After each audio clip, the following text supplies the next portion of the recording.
மனிதன் தெய்வமாகலாம், தெய்வமாக்கப்படக்கூடாது. இயேசு கிறிஸ்துவுக்குள் பிரியமான என் சகோதர சகோதரிகளே, இந்த நிமிட நற்செய்திக்கு இயேசுவின் நாமத்தில் நான் உங்களை அன்போடு அழைக்கிறேன். மனிதன் தெய்வமாகலாம். அப்படி என்றால் கடவுள் ஒரு மனிதனை தெய்வ சாயலுக்கு கொண்டு வருகிறார். தெய்வத்தின் மதிப்பை, மகிமையை அவனுக்கு கொடுக்கிறார். ஆனால் ஒரு மனிதனை தெய்வமாக்கக்கூடாது. இது இயேசு கிறிஸ்துவுக்குள் பிரியமான என் சகோதர சகோதரிகளே, கடவுள்தான் நமக்காக யாவற்றையும் செய்து முடிக்கிறார் என்று சொல்லி திருப்பாடல் 138:8 வாசிக்கிறோம். எபேசியர் 3:20 வாசிக்கிறோம், நாம் வேண்டுவதற்கும் விரும்புவதற்கும் மேலானவற்றை கொடுக்க அவர் வல்லவராய் இருக்கிறார் என்று சொல்லி நாம் வாசிக்கிறோம்.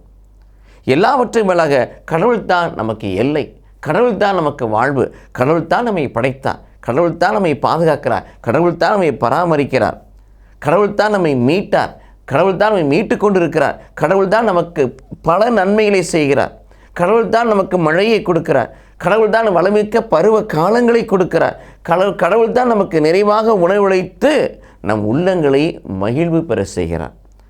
ஆக மனிதன் ஆவியிலே, ஆத்துமத்திலே, சரீரத்திலே பெற்றுக்கொள்ளக்கூடிய எல்லாமே கடவுளால் கொடுக்கப்படக்கூடியது என்பதை நாம் உணர வேண்டும். ஆகவே கடவுளுக்குரியதை கடவுளுக்கு கொடுக்க வேண்டும், கடவுளையே மகிமைப்படுத்த வேண்டும். ஆனால் எல்லாவற்றுக்கும் ஆதியும் அந்தமாய் இருப்பவர் கடவுளாக இருக்கிறார், ஆண்டவராய் இயேசு கிறிஸ்துவாக இருக்கிறார், பரிசுத்த ஆவியானவராக இருக்கிறார்.